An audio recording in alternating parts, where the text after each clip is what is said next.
Where am I? How did I get here? I whisper aloud as I groggily sit up, wipe the crust from my eyes, and look around in a daze. That's when it dawns on me that I'm lying in my own bed in my apartment. I keep trying to remember what happened, but the last thing I can recall is being inside of a police station, being placed in handcuffs, and then a bunch of people clapping and laughing. But now I'm starting to think that it must have all been a dream. Suddenly I start to get dizzy and a tightness fills my chest, then the room begins to spin.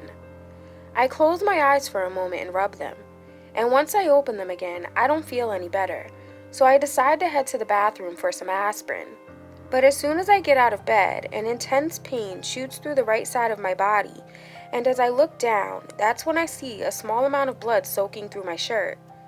I lift my t-shirt to take a look and see a wound that's been stitched up, but I don't recall getting hurt. I cover it back up and then walk to the bathroom. As I gaze at my reflection in the mirror, I tell myself, okay, think, Ashley. The first thing you need to do is find some cigarettes. Then call Mom because you have a ton of missed calls from her. Last, you need to figure out exactly what's going on. I pull open the mirror, take 2 aspirin from the pill bottle, pop them into my mouth, and then cut my hands and place them under the faucet. That's when I notice dark bruises around both of my wrists, and they definitely look like marks left behind from handcuffs. I rub my wrists and wince in pain because they're sore to the touch. Then I go to search for my cigarettes because I could really use one right now. They always seem to calm me down when I'm super stressed out. I locate a brand new unopened pack sitting on my kitchen counter, so I open it, remove one, and then start up one of the burners on the stove to light it. After taking a few puffs, I immediately feel a little better. Just as I finish that one off and am about to light another, my cell phone rings. I take my time going to get it because I already know who it is. And when I pick up the phone and see the name on the caller ID, I smile at the fact that I was right. It's just my mom. I reluctantly answer, knowing that she's going to chew me out for missing so many of her calls. As soon as I pick up, I hear the faint sound of static in the background. Hey, Mom. Ashley, where in the world have you been? I called you 20 times yesterday. Yeah, I'm sorry. I lost my phone when I ran to the store, and by the time I realized it was gone, the store had closed, so I had to wait until today to go back and look for it. I tell her, because there's no way I'm going to tell her the truth, that I can't remember what happened in the last 24 hours. Good Lord. Well, you could have stopped by to let me know that. I was busy. Busy doing what? Do you have a boyfriend I don't know about? Really, Mom? I do have a life, you know. Well, thank goodness you found it. Anyways, I called to check on you and also to see if we were still meeting up for lunch today at noon. I glance over at the clock on the microwave. It's 10:30 now. I'd completely forgotten all about our lunch date. I pause for a moment before answering because I'm really not in the mood to leave the house. Plus, if she notices me acting different in any way, she'll know that something's up. She's really good at detecting things. Ashley, are you still there? Yeah. To be honest, I forgot all about lunch, and I made other plans. I'm really sorry. Can we reschedule? What other plans? I'm supposed to meet my friend Amanda. I tell her, just saying the first name that pops into my mind. Well, why don't you invite her to lunch too? I'd love to meet her. After going back and forth for nearly 15 minutes, trying to get out of meeting up with her today, I finally just give up. Okay, Mom, fine. I'll see you soon. Then I hang up and head back to my bedroom to get dressed. After I'm dressed, I grab my keys, lock up my apartment, and then head downstairs. Just as I'm getting onto the elevator, a man with a kind of scruffy-looking beard wearing a black New York Yankees baseball cap is coming off, and he bumps right into me. After he apologizes, I tell him it's no problem, and then we both go on our way. Once I get off of the elevator in the lobby, the doorman on duty greets me. Good morning, Ashley. I smile and reply, good morning. Then just as I'm about to walk out the door, I turn around. Can I ask you something? Sure thing, what's on your mind? This may sound a little weird, but did you see if I came home with anyone last night? He gives me a concerned look. I mean, I went to the bar with my girlfriend and had a little too much to drink, and to be honest, I don't remember how I got home. Sorry, I wish I could help you, dear, but I wasn't on duty last night. If it'll make you feel any better, I can give Marty a call. He was the doorman working. Oh no, it's okay. But thanks anyway. Have a good day. You too. When I get outside, I'm relieved to see that my car is parked right where it usually is. Since I have hardly any recollection of what occurred yesterday, I thought I could have gotten into a car accident and just didn't remember. Maybe that's how I got the bruises around my wrists and wound on my side. On the drive over to the restaurant, I get an uneasy feeling when I glance into my rearview mirror and spot a dark-colored SUV that appears to be following me. The driver is dodging in and out of traffic. Then they speed up, and once there are a few cars behind me, they remain there. I catch a glimpse of who's driving, and it looks like the same guy that I bumped into on the way down to the lobby in my apartment building. He continues to follow me until I arrive at the restaurant where I'm supposed to meet my mom at noon. Then he slowly drives past and pulls off after I get out and start walking to the door. My mom's already inside waiting for me. I spot her car when I arrive, and then as I'm walking up to the door, I see her waving through the window. I wave back, and then once I'm inside, I tell the hostess that greets me that I'm there to meet my mother who's already waiting. She escorts me over to the table, hands me a menu, and then our waitress comes over and takes my drink order. You look exhausted, my mom tells me as I sit down. Thanks, great to see you too. Sorry, honey, but you've got to take better care of yourself if you ever want to find a husband. I ignore her smart little comment and begin looking through the menu. What are you getting? I ask her. Probably just a salad. You get the same thing every time we go out to lunch. Why don't you try something else for a change? She quickly glances through the menu again before telling me, nothing else looks appetizing to me. Well, what's so appetizing about a salad? Just as she's about to answer, probably with another one of her smart-ass remarks, I hear someone call my name. When I turn around to see who it is, I'm shocked to see the face of a woman that I recognize. It's the same woman that I remember being with at the police station. Then suddenly it hits me, and I whisper her name. Amanda. My heart starts to race, and tiny beads of sweat start to form on my brow. I immediately jump up out of my seat and run over to hug her. I can't believe you're here, she says as she squeezes me tightly. Then she peeks around me and glances over at my mom. We have to talk. So I grab my purse. Mom, I'm really sorry, but I've got to go. It's an emergency. Is everything all right, sweetie? Who is that? It's just my friend Amanda. I'll call you later. Then I dart out of the restaurant, and Amanda and I start walking down the street as a million thoughts begin racing through my mind. I have a question I need to ask her, but I hesitate because the thought of it being true makes me sick to my stomach. Finally, I just ask it anyway. So, does that mean I didn't dream that the two of us did get kidnapped? She finishes for me. Yes, now that I'm seeing you again, everything is 100% clear in my mind. It's all true. I woke up hazy today, not knowing what happened, but without a doubt, I know we don't know each other from anywhere besides what happened to us both yesterday.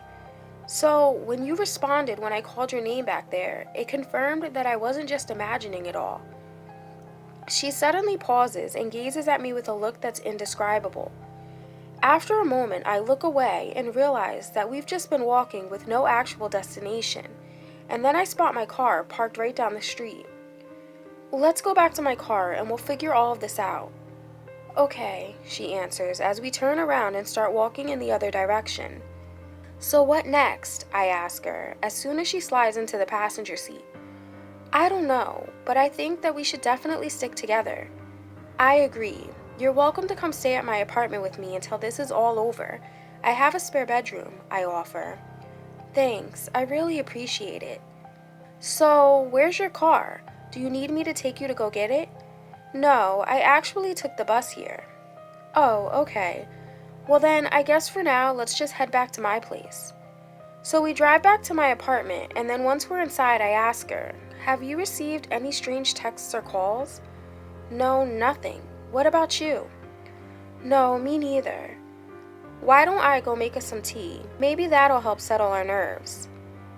Then I proceed to ask her what she remembers, and we go over every single memory that both of us can recall. Have you noticed anything different? Because the last words that left his mouth were that we were going to the next game. And I don't know what that means when it seems to me like we're free. Have you noticed anyone following you? Because I swear I saw someone earlier today and they were giving me the creeps. Now that you mention it, there was this guy on the bus. He got on and off at the same stop I did, she answers in a worried tone. And another thought just crossed my mind. Do you live around here? I live in the next town over. Why? I think that this is the game. Think about it. We live somewhat close to each other this entire time, and we've never run into each other before. But then both of us get kidnapped, and the very next day we run into each other? That can't be a coincidence. No sooner than the words leave my lips do both of our phones start to ring, and a number that I apparently saved under the name Game Instructor flashes across the screen.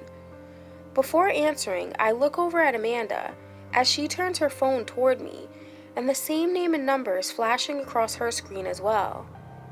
We answer the phone simultaneously and put it on speakerphone, and then the same voice echoes through both speakers. Ding, ding, ding. You are correct. You're still in the game. Hello, participants. Our viewers have been thoroughly enjoying this game and loved your last one, but there are some worries that this is going a little too slow. Our viewers aren't really the patient kind. So to spice things up a bit, we'll be having some other individuals entering the game for you to interact with. And remember, have fun and smile for the cameras. After he hangs up, Amanda and I stare at each other terrified. Well, I think that answers our question, she replies. Yeah, but what are we supposed to do exactly? We're not being held captive like before, so we don't need to escape from anywhere. Suddenly a look of fear appears on Amanda's face. What's wrong? What if we have to kill each other? Don't be ridiculous, I tell her, instantly regretting inviting her to come stay with me. I hope she doesn't get any crazy ideas and come after me while I sleep. I quickly change the subject. And what in the hell did he mean? Smile for the cameras. What cameras is he talking about? Well, I did see on the news once that every 25 minutes the average person is hacked. So what are you saying? That my whole apartment could be bugged? Possibly. Or even your computer. I do remember him saying that he tapped our phones. That must be how he's recording us. Do you think we should search the place? No, there's no point. I think it's probably best if we get the hell out of here. Maybe get a hotel room, Amanda suggests. So I pack a bag and loan her some of my clothes since she didn't bring anything with her, and then we ditch our phones, leaving them behind on the kitchen counter in my apartment. Then we drive to a hotel that's about an hour away and check in. I decide to rent out the room for 3 days, hoping that this will all be over by then. Once we get inside and get situated, all I want to do is rest for a little while. But Amanda is adamant about setting a plan in motion right then and there. How are we going to plan anything when we have no idea what to expect or when and where it's even going to happen? What we need to do is get some sleep, and then we can talk more about this in the morning, I tell her. And not only that, but we don't even know if he's still watching us. He could know where we are right now. And how would he know that? She questions. He could have hacked into the traffic cameras for all we know. Plus, we have no idea who these people are that he said are joining the game. What if they followed us here? But Amanda just doesn't get what I'm saying. She keeps going on and on about creating this magnificent plan to try to beat this asshole's game again, until she finally pisses me off and we end up getting into an argument over it. All I want to do is get some sleep. I just need to rest to think clearly. She argues, no, we need to do something now. I reply, we don't know how powerful these people are. They can literally hack into any device, and we don't know how many of them there are either. Yeah, but as long as we stick together, we can beat them. No, that's the problem. We don't know who we're dealing with, and their sick viewers could even be after us too if they see us by chance. We don't know what they plan to do if they catch us. These people are so powerful, they even got their hands on shit that almost made me forget and think that this was some kind of car accident in my head when really, you shot me, I tell her, lifting my shirt and pointing to my wound. I didn't mean to. You know what? You're stressing me out. I'm going for a walk, I shout as I storm out of the hotel room. I get about 4 blocks away when I stop at a gas station to buy a pack of cigarettes. As I'm waiting in line, an elderly woman strolls in and our eyes instantly meet. She smiles sweetly at me, and I smile back. But then, as she starts walking around the store, I get the feeling that I'm being watched, and every time that I glance behind me, our eyes lock. What in the hell are you looking at, Granny? Are you one of those sick bastards that he sent to watch us? I whisper to myself as I move up in line. Once I pay for my cigarettes, I dart out of there and start running. When I get down the street, I slow down a little and peek over my shoulder to see if I'm being followed by the lady, but when I don't see her, I breathe a sigh of relief. Then I stop to catch my breath at a bus stop. There's a man sitting on one end of the bench, so I take a seat on the other end, turn my back to him, and light up a cigarette. As I puff away, I can feel his eyes piercing right through me. At first, I just try to ignore it. All I want to do is finish my cigarette and then I'll be on my way. But then the feeling becomes so overwhelming that I can't take it anymore, and I spin around to confront him. What are you looking at, asshole? He removes the headphones he's wearing and stares at me completely confused. Are you okay, lady?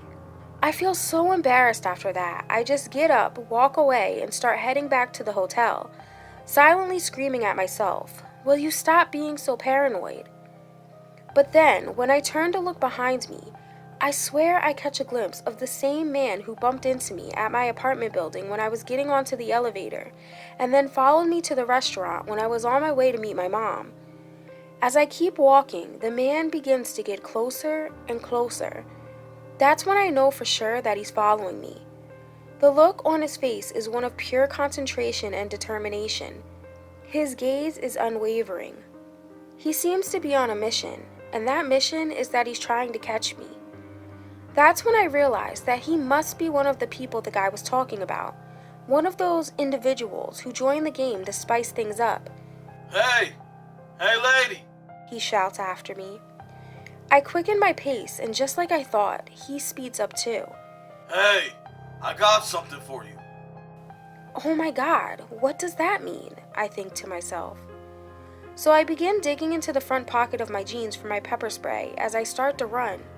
Wait, come here. He starts running too. Now I'm in a full sprint, running for my life, scared to death. I start to hear his footsteps getting faster and closer. When he yells this time, I can tell he's right behind me. I'm not gonna hurt you. Here, just take this. Of course he would say something like that to try and get me to drop my guard, but I'm smarter than that. I'm not going to fall for this game's tricks like last time. Now he's literally right behind me. I shriek, "Help! Just get away from me! Leave me alone!" But it does no good because the street that I'm running on now is dead silent. There isn't a car or person in sight besides me and the man as I race through the intersection. But I keep screaming anyway, hoping that maybe someone inside of one of the apartments will hear me. Then suddenly, I hear a scream and a loud thud, and when I hesitantly turn around to see what it was, I'm relieved to see Amanda. She's tackled the man to the ground, and now she's on top of him, fighting him. I rush over, aim the pepper spray right at his face at point-blank range, and don't let go of the nozzle until every single ounce of it is gone, making sure to get most of it into his eyes, nose, and mouth. He starts wheezing and coughing, and as I stand there staring at him, I now notice that he's covered in blood. I thought Amanda had just been fighting him, but now I realize that she's gripping a knife in her hand. Holding onto his wound, he tries to sit up, and then he starts reaching for something in his pocket. "He's got a gun!" Amanda yells. Immediately I grab and twist his arm so that he can't pull it out on us, and then Amanda proceeds to stab him once again, this time in the shoulder. His coughing and wheezing suddenly gets quieter, and I let go of his arm and start backing away. When Amanda finally climbs off of him, he's barely moving, but slowly manages to reach into his pocket. "Watch out!" she screams as he struggles to get his hand back out. But when he finally does, an inhaler falls to the ground and then he collapses and stops breathing. That's when I catch a glimpse of his face. I bend down and lift his hat so that I can get a real good look at him. "Oh my God, no, no, no, no," I say as tears well up in my eyes. "What's wrong? This isn't even the guy that I thought it was. He has the same beard and hat, but it was dark, I couldn't tell." I stare at Amanda in shock. "What did you do? You killed him." "I came looking for you. I wanted to apologize, and I didn't think that it was safe for you to be out here all alone. Then I heard you screaming for help like a crazy person, and I saw him chasing you like a madman. What else was I supposed to do? I thought he was after you." "Yeah, me too," I whisper as I hold my head in disbelief. "And clearly, you're the one who killed him. There's the proof right there," she says, pointing to his inhaler lying on the ground. "He was wheezing and coughing right before he died. He couldn't breathe, and that's because you sprayed him with pepper spray. I might have cut him a few times, but none of those cuts were that deep. Well, except for the one in the shoulder, but that damn sure wouldn't have killed him. And then you held his hand down so that he couldn't get to his inhaler. How was I supposed to know that he had asthma? And you said he had a gun." "Wait a second. What's that in his other hand?"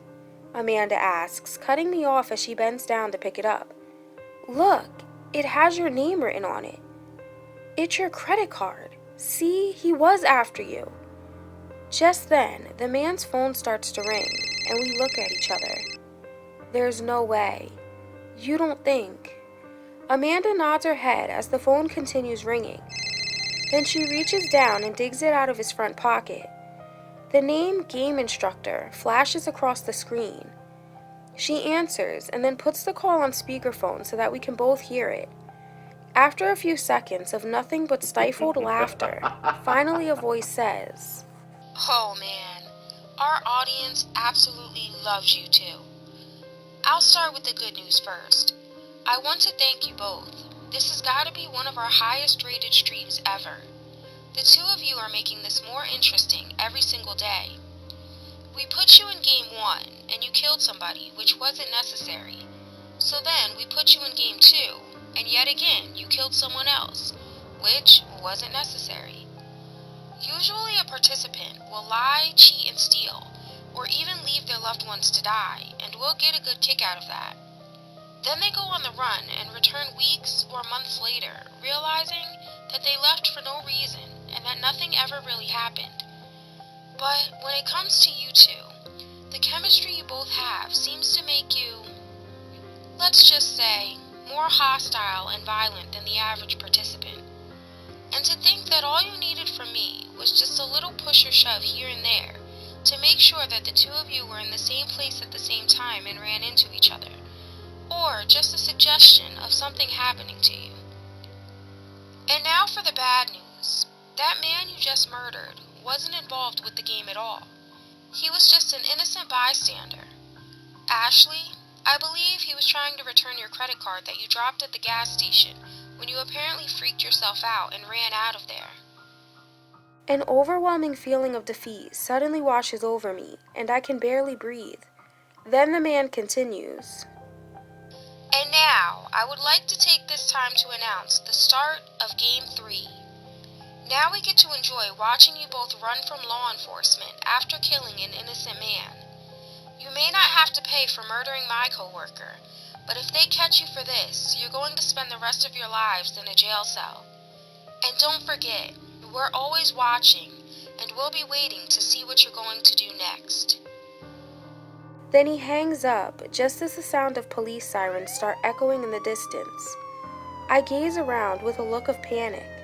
"Let's go! We've got to get out of here!" Amanda screams, snapping me out of my daze. "Wait! Wipe your prints off of his phone." She takes the sleeve of her sweater and wipes the phone off before throwing it to the ground. Then I grab my credit card from her and we run away as police lights flash in the distance, getting closer and closer.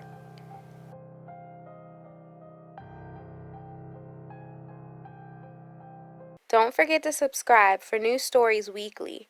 See you next time on Nina's Nightmares. Really? You're supposed to click the like button, not me. Ugh.